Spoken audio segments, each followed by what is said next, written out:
about 12 million immigrants here in the US, and the modern term are the DACA students. And multicultural, you don't just hear one language here in the United States, you hear a multiple set of languages. So I'm gonna inform the audience beforehand that I'm gonna interpret my presentation in a poetry form. I find poetry as my form of healing and a form to express myself freely. My name is Maria Mayela Rocha Carrillo. With my family, I am Mayela, or Mayelita. My formative years of schooling, I was Maria Rocha, or Maria Roach. And it wasn't until the university level where I told myself, my name is Maria Mayela Rocha Carrillo, with an accent on the I. It is an honor to be here with y'all today. Did she just say y'all? Yes. I come to you from San Antonio, Texas. And before that, I was from Stonewall, Texas. And before that, I am from Torreon, Coahuila, Mexico.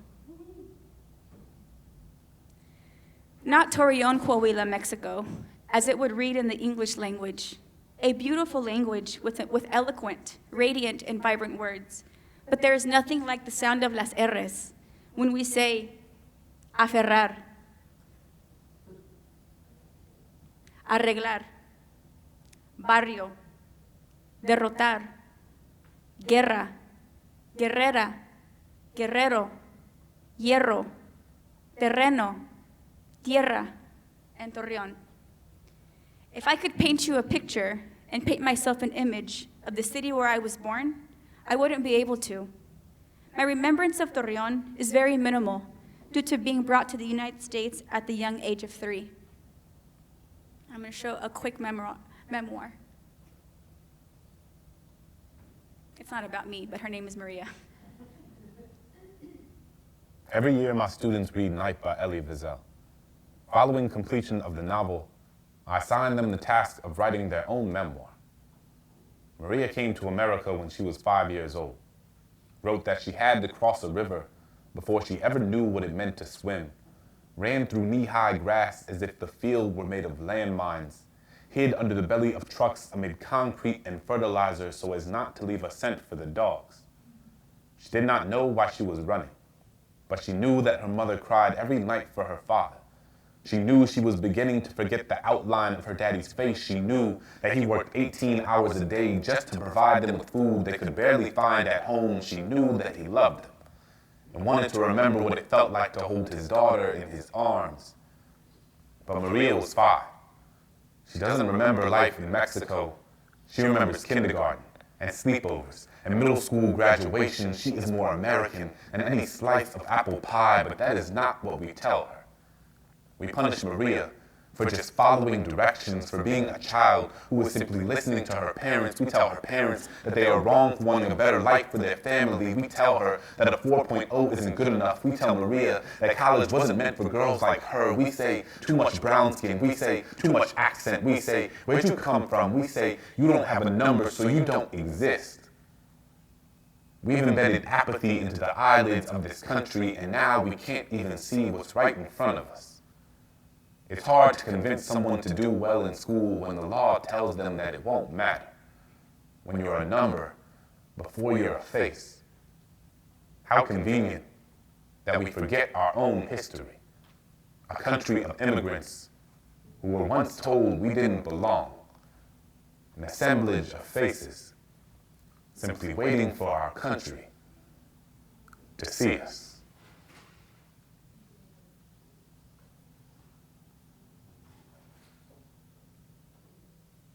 As Clint mentioned in the video, I clearly remember sleepovers, kindergarten, high school graduation, and I continue to ask myself, is it okay to call Torreon home? For the first 3 years of my life, I lived with my grandmother. She raised me and taught me my first words. It was with her who I shared my first steps with, and when she frequently fed me eggs, beans, and chicken liver pate. My parents moved to the United States in 1987, the year I was born, 1 year too late to benefit from the Immigration Reform and Control Act, signed by then President Ronald Reagan in 1986, which granted nearly 2.7 million immigrants legal status. These are just a couple of pictures that I have of my childhood in Mexico. Another one? It's not there. Go back. Back. My mom came to the US and overstayed her visa, while my dad's port of entry was the Rio Grande. When you hear the river, you think tubing, sandwiches, music, and familia. You think swinging off of a tree, splashing into the water. You think of piñatas, campfires, y bombones, un convivio con la familia. Este río es diferente. This river is different. This one has stories. Stories that will never be told unless asked. This river is vida o muerte, life or death. Some make it across, otros no. Those who do are silenced. Silenced because they can't believe they made it pa'l otro lado. You see, en el otro lado, they say you can live out your dreams. For some, their dreams are crushed and unattainable, but for others, they happen. But why can't everyone make them happen when, after all, this is the land of the free? But who is free? Moving to the United States and living in the hill country of Texas, Stonewall, Texas, I thought I was free. I call that style of living free-range living, an independent style of life. I thought country living was American living. While living on a ranch owned by a wealthy Anglo family, my dad learned to work with cattle and maintain acres of land for employment. My mom was employed as their housekeeper and a caregiver of their 2 children. To this day, I am amazed how my parents, who only spoke Spanish, learned to communicate with the family who only spoke English. They did not speak the same language, but it was not thought of a language barrier. I refrain from saying language barrier because when I think of the word barrier, to me, it means a block or to a passage or prevents an action, so I use the term language difference. Go back.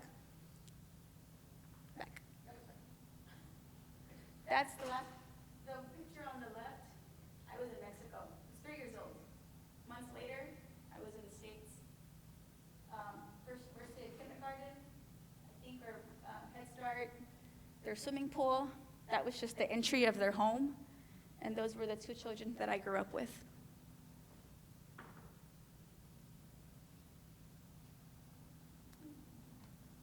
They took us on a skiing trip, my mother and I.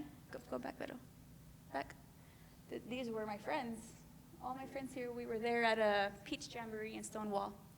This was one of my birthday parties at their home. And in kindergarten, I was surprisingly told to attend a grand opening of the Nimitz Museum in Fredericksburg, Texas, where former President George Bush was there with his wife, Barbara Bush, and I was picked up in a beautiful limousine. The dress that I'm wearing right there was actually her dress, and took me to pick a bouquet of flowers, and that picture is just very special to me.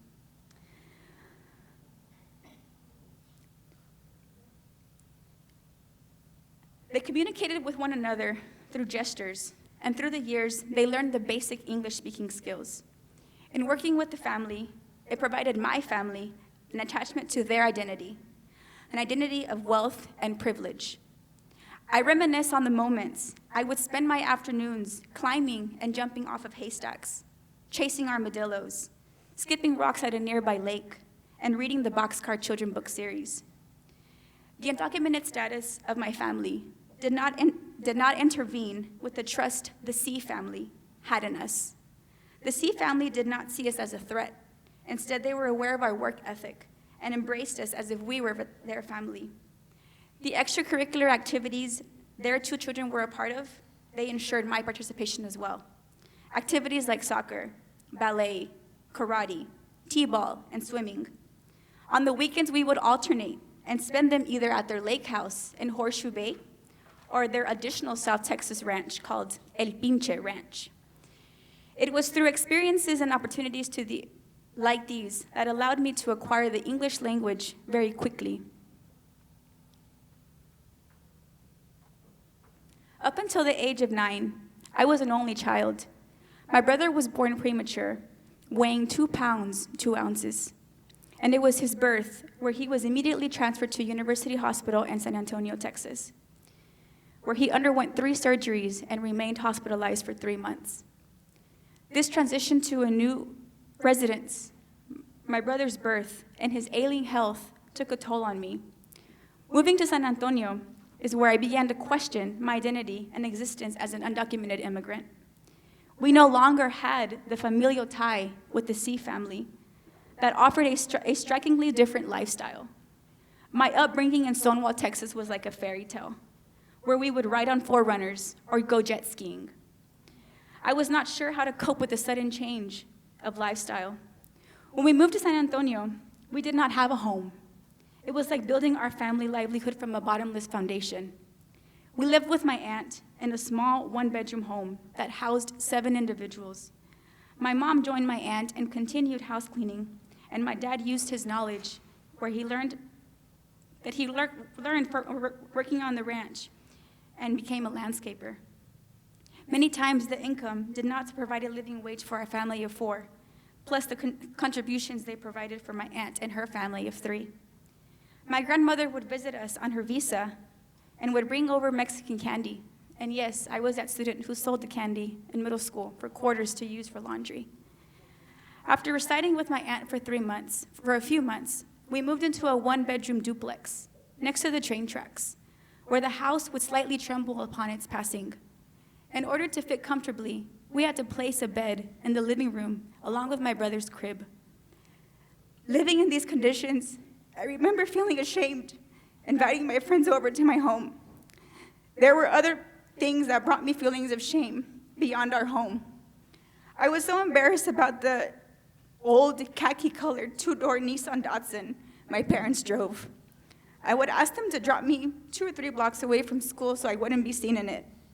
And then there was a time where I felt a cockroach trapped in my shoe, where I was in line in the school cafeteria. I was too shocked to scream, so I secretly took off my shoe and let it run free. There were more experiences. I used to hit my buck teeth with a piece of plastic, hoping it would make my teeth straight. I remember scrubbing my skin with a cloth, hoping it would make my skin lighter. These thoughts and actions arose out of my early years in Stonewall, Texas, where the image of American culture was defined by my upbringing, where I was merged and assimilated to the ideals of being white and rich. They also come from the common question, where are you from? Avoiding to tell people about my country of origin, something I learned to do early on. Being classified as undocumented or an illegal alien by the US government also plagued my family's existence and made life much more difficult. Sometimes it's better to remain invisible than risk being exposed and possibly deported. My parents would skip parent-teacher conferences because they feared getting pulled over or turned down upon showing a non-state-issued ID. They missed my soccer games and my cross-country meets in both middle and high school because they had to work. There was never a moment of security growing up, especially driving without a driver's license or not being able to obtain a social security number.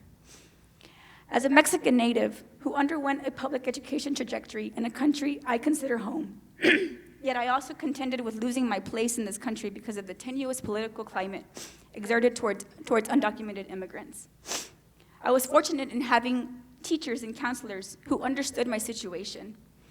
One clear memory that stands out as is very important to my college enrollment was that our high school counselors gathered students who lacked a social security number and hosted a dinner for us. They saw the desperation and hopelessness we had come our senior year in filling out scholarships and federal financial assistance for college. As conservative as Texas is, filtering out cities like El Paso, Austin, and San Antonio, and a few border towns, in 2001, the Texas legislative passed Senate Bill 1528, granting undocumented students access to in-state tuition rates at Texas public institutions of higher education, as well as state financial aid, something I think every state should implement. TAFSA. That one policy about tuition depending on where I lived, determined my ability to achieve my dream of becoming a college graduate and pursue a career in education. In the fall of 2005, I was a student at the University of Texas at San Antonio. Although I was able to overcome many challenges in order to enroll in college, I struggled a great deal in navigating my higher education trajectory connected to my high school not exposing me to time management skills, note-taking skills, or challenging me with rigorous and critical readings. As much as I would have enjoyed different campus organizations or on-campus living, it was impossible with having to dedicate my free time to 3 different jobs: a housekeeper, a babysitter, and working at the market square. My job earnings and small state-funded grant contributed to the $40,000 my parents sacrificed in order for me to graduate debt-free. Aside from those who pushed me 100%, I was not prepared to face individuals who opposed my existence in a college setting. While employed at the market square, I was asked about my future aspirations by a customer after she saw me studying.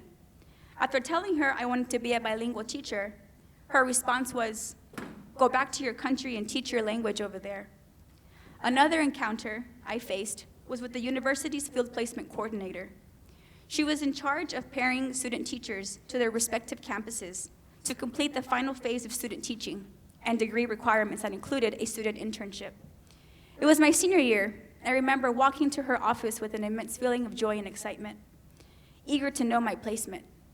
Rather than hearing what I wanted to hear, I was told, "You are wasting your time going to college, and you will never become a teacher," due to lacking a state-issued ID and a social security number in order to be placed in school premises.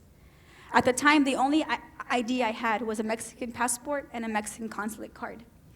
I informed my professors in the bilingual bicultural department, who then used their positions of power to advocate a placement for me.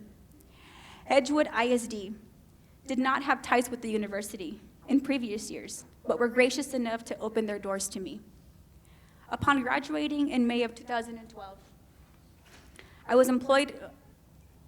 continued to be employed as a housekeeper, a babysitter, and at the market square, and could not pursue my degree as a teacher.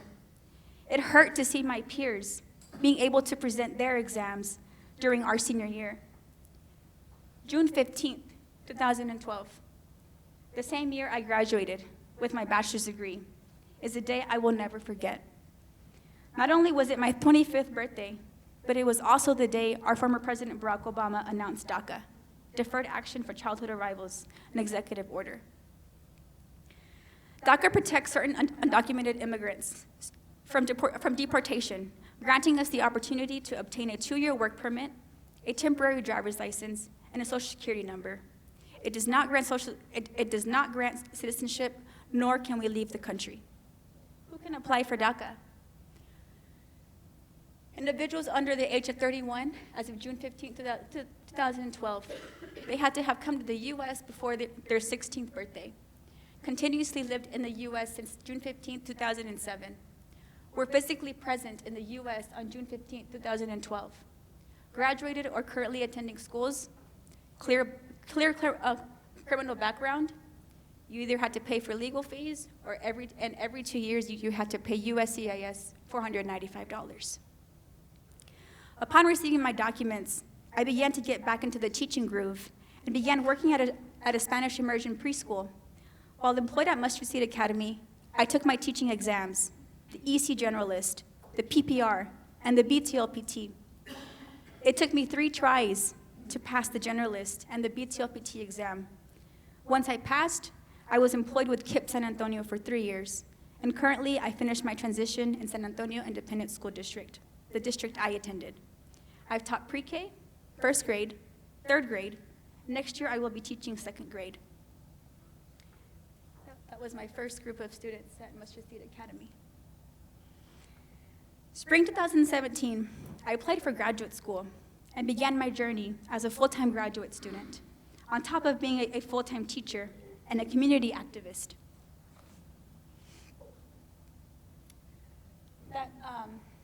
They reached out to me and wanted to make a newspaper article about my story. And little did I know I was on the front cover of San Antonio Express News.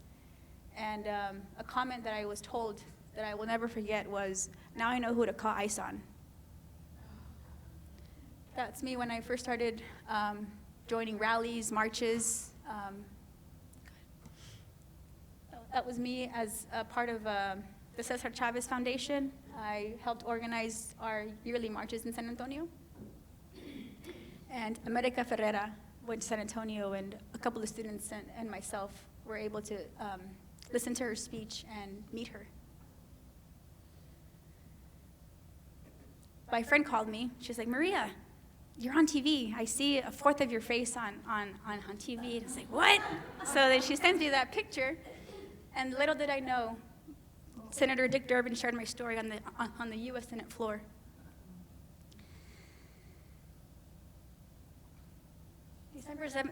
September 2017, Attorney General Jeff Sessions announced on behalf of the Trump administration, DACA is rescinded, meaning that no one can apply for DACA. Only those who have DACA can renew every 2 years. I never realized how much stress can take a toll on your health until I personally experienced it. That happened for like a month. And I told myself, "Yeah, this is normal." Until I took that picture and I told myself, this is not normal. So then I chopped off my hair. And after watching Stranger Things, binge watching it, I got up from the pillow, and that was found on my pillow. After cutting it, it still continued to fall. So I seeked my doctor and got my blood levels done, and she was just, "It's induced stress, Maria. I either medicate you or you do it naturally." So I just started to just de-stress and do things that made me happy.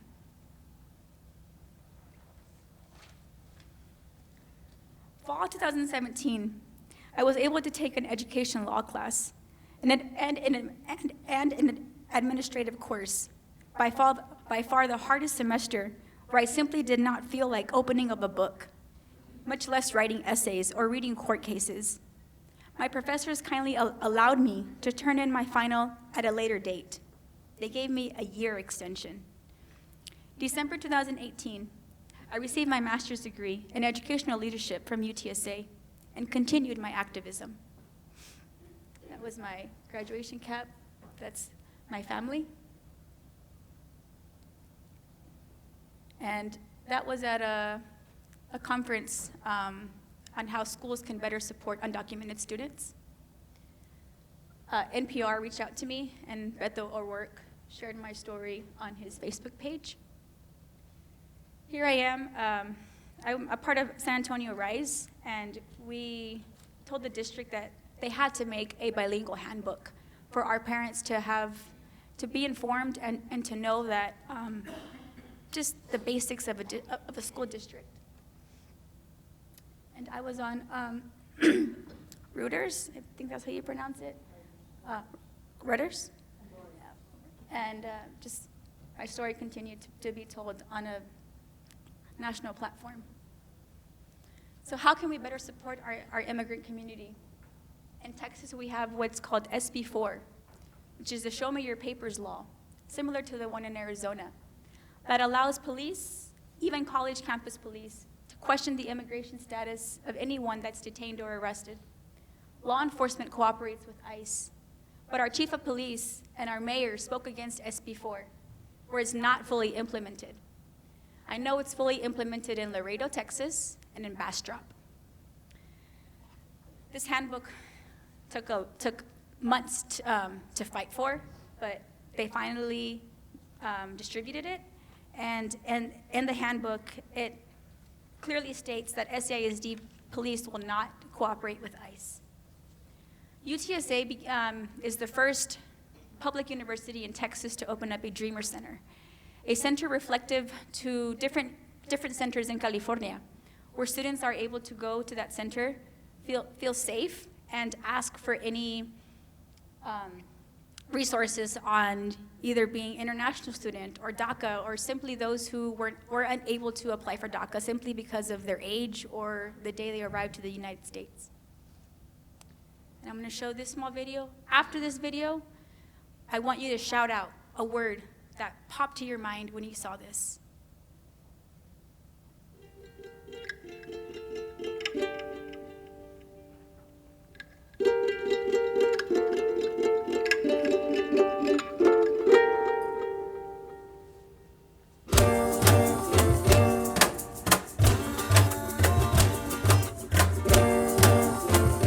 History books got it all wrong, so I come to you with the song. En 1810, con el gran grito de pasión, se levantaron con razón. Black and brown fighting together on the day I'll always remember. En el 5 de mayo, con el grito de gallo, black, white, and brown bleeding together on the day I'll always remember. Really, it hasn't been that long, so just in case Cat Williams had you guessing, let me kick y'all down with a little history lesson. In the 19th century, while the U.S. promoted degradation, annihilation with its military and U.S. Navy, Mexico got rid of the caste system, voted for its first indigenous president, even getting rid of legalized slavery. The Underground Railroad also ran south, which led black folks to freedom, with Mexico right there to receive them. In 1910, it was Mexican men with Pancho Villa and Zapata fighting for tierra, libertad y techo, with Adelitas on the front line with bullets across their pecho.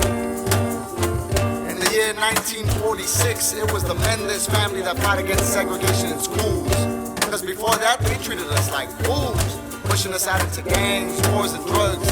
And then they get pissed off at us when we become Crips and Bloods, Traviesos, Zoot-Suiters, Pachucos, Folkloristas, Punks, Bomberas, Haraneras in the heat, Haraneras with the bomb-ass beats, talking about what's really going on in the streets. In the 60s, in the streets of Oakland, California, Black Panthers organized for answers. Young lords in New York fought against wars. The Stonewall Rebellion remained true for the rights of the LGBTQ. AIM, who was down for native rights with no shame in their game. Brown Berets in LA learning how to fight and doing what's right. In the campos of California, Filipinos were the first ones to lay down the boycott, screaming in solidarity, Isang Baksak, one rise, one fall. You come for one, you come for all. And today, Arizona and Alabama, they don't play, carving out racist laws like it's made out of clay. I stand with Emmett, Trayvon, Oscar, and Bell, with my mentor Maria up in the cell, telling you I'd rather be blind than to stay quiet on a day, or my people to hunt down like prey. My ability to breathe is directly connected to my ability to see. It's not about me, never was, never will be. It's about we. It's time to move, y'all. It's movement time. Give me valor. Dignidad. Pa'lante. Fuerza. Oui, lucha, orgullo, sí se puede, derechos. I'm going to read out two scenarios, and I want you to think about them and internalize and put yourself in their situation, scenarios that actually happened.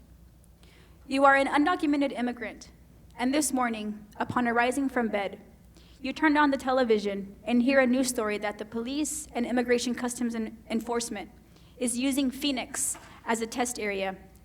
In this case, we'll put Colombia as a test area to do random road stops and sweeps at places known to hire illegal immigrants. The reporter wonders if schools that admit large numbers of immigrants will again be targeted by anti-immigrant picketers. Your family members have already left the house. Your spouse is taking the small kids to school, and then he or she catches the bus to go to work. Your high school-aged son is off to school, and your eldest is on her way to Arizona State University. You have been driving to work without a license. You are due at your job in an hour. What do you do? You are undocumented and a single parent of a 4-year-old daughter. You do not have any relatives in the US and are currently sharing a 1-bedroom apartment with 5 other people. You drop off your daughter at preschool and head to work at a nearby factory. After arriving to work, you notice people running and shouting, "La migra, la migra." And before you have time to run, an officer from Immigration and Customs Enforcement stops you and asks you for your work authorization documents. You do not respond, and they take you, along with other coworkers, to a detention center where you'll stay until your deportation date. You do not know the phone number of your daughter's preschool and fear that you'll never see her again. What do you do? And in closing, I want to share one of my first pieces that I wrote, and I've memorized it. I thought of it when I saw that video. It's called Cultural Survivor. Because my ability to breathe is my ability to see, and my ability to see is my ability to be. But how can I be when you want to judge me? You see, in this country, I'm judged by my status. Judging one's status should be erased, just like the words in our history textbooks should be replaced. Replaced with the words of one who has lived that history, rather than having white men write it as if it was his story. Our stories are power, as they are woven within the fabric of this country. She breathes in our sweat, dry hands, and hard labor. So give us a chance to live out our rights, like your rights of life, liberty, and the pursuit of happiness. Por favor. Thank you.